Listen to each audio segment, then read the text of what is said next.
Good afternoon, Mark Turner, Executive Chef, Duke University East Campus Dining Operations, and we're cooking at home in my kitchen today. We're going to show you how to make jumbo lump crab cakes. And this recipe is fantastic. I do it at work, I do it for my family, and if I had $1 for every time somebody's told me it was the best crab cake they'd ever had, I'd be retired. First ingredients, jumbo lump crab meat. You have to use jumbo lump. It is the best crab meat. You can use claw meat, or you could use back fin, but I prefer to use the jumbo lump because I think it's far superior, and you'll come out with a way better product if you use this style crab meat. It is expensive, but it's well worth it. 8 ounces of crab meat. What I'm gonna do is I'm gonna break it up just a little bit, and then the other 8 ounces I'm gonna leave whole. So look how beautiful that crab meat is, and it's so clean you don't even need to clean the shell out of it. But if for some reason you needed to clean the shell out of it, what I normally do is just put it on a sheet pan and just broil it for a second in the broiler, and the shell will show up really bright and you'll be able to take it out of there easily. So that's a little trick that chefs use to get the shell out of their crab meat. So one 8 ounce container broken up, 1 8 ounce container whole, because you want to have all those lumps in there. And we're just going to mix that up together real quick. All right, look at how beautiful that crab meat is. It's beautiful, and it's almost time for that fresh crab meat from the Carolinas to come in. I'm going to add 1 whole egg, 6 ounces of mayonnaise of your choice. I prefer to use Hellmann's.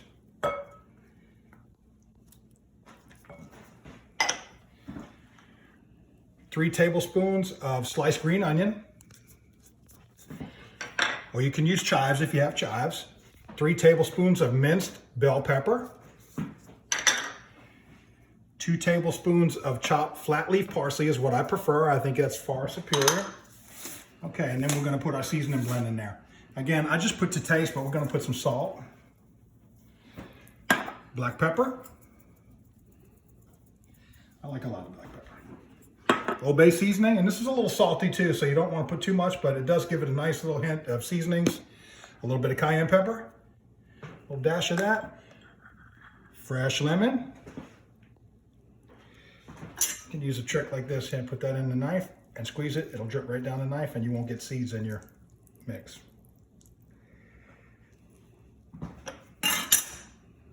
A little bit of mustard of your choice. Dijon is good, or Gulden's mustard, because I like that because it's a little bit spicy.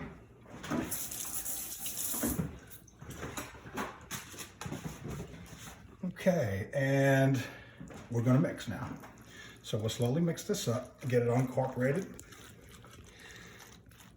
And you want to make sure you mix it up good, but you don't really want to break all of that beautiful crab meat up that you left whole. And it's looking like it's coming together nicely now. Now I put 1/4 cup of bread. These are Italian style breadcrumbs. You can use plain. You can use plain breadcrumbs, or you can use panko breadcrumbs, or you could use cracker meal if you care to. But I just use enough of this to bind it a little bit. And it's a little bit loose right now. It won't probably hold the shape of a crab cake, but we're going to add enough of this just to bring it together. That's probably about an 1/8 of a cup of breadcrumbs. And you want to let that set for just a minute because it'll suck up some of that moisture, and then we can go ahead and start pattying our crab cakes. I'm gonna add a little more because it looks a little loose still. All right, that looks much better. Okay, let's see what our pan is doing over here. All right, that looks hot enough. I always preheat my pan a little bit, but I try not to do it too early because I didn't want it to get hot and burn. So now we're going to take the crab cakes and we're going to patty out about a 1.5 ounce patty, and we're going to roll that in breadcrumbs and then lightly brown in the warm oil in the pan. So we're just going to do 2 real quick. Okay, that looks good. So we'll do 2 about that size, and that should be a portion. If you do about half that size, you should get about 24 crab cakes out of this mix for this amount. And that would be, you know, for a party of 12, 2 per person. All right, right this way. We'll brown those in a little bit of hot oil. And I just use a combination of salad oil or canola oil and olive oil together. And I like that. And I keep some of this cooked out right here just in case I need more. So we're just going to lightly brown these for a minute on both sides. And if you were having a cocktail party, say in an hour or two, you could go ahead and pre-brown these and put them on a sheet pan, and then you can reheat them all together if you'd like to do that. Or we can just brown them right now and serve them right away. And a lot of times I've got a lot going on, and when we invite folks over here, it's normally more than 5 or 10. So I like to do the pre-method. I'll go ahead and do all the carrot cakes, get them browned off, and just hold them. And then when the dinner party arrives, I'll shoot them in the oven, pull them out, and they'll be ready to go. So just a minute, and these will be ready to be turned.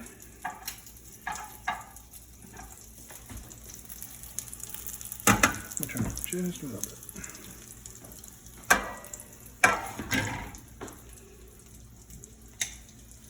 There we go.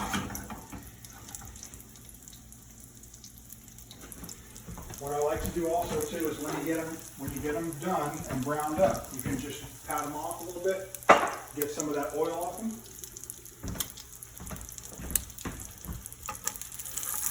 Look at how beautiful. And again, these crab cakes, I like to make them a little bit loose so they're not so dry when you cook them. So that's why I like to not only tell you not to use all of the breadcrumbs, but I like to really, every crab meat's a little bit different. So some crab cakes will take, some crab meat is a little drier and it will take less breadcrumbs, but some is a little bit moist and it will take more breadcrumbs. So I do that on purpose to make sure that you don't make them too dry, because you want a crab cake, not a bread cake. Okay, I think we're good to go here. Let's come on over here and plate these up. I like to dry them off just a little bit, and then they can go on the plate.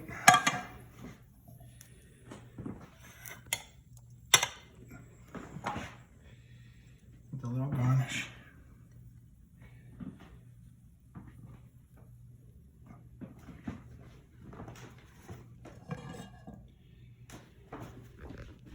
Maryland style crab cakes. Enjoy.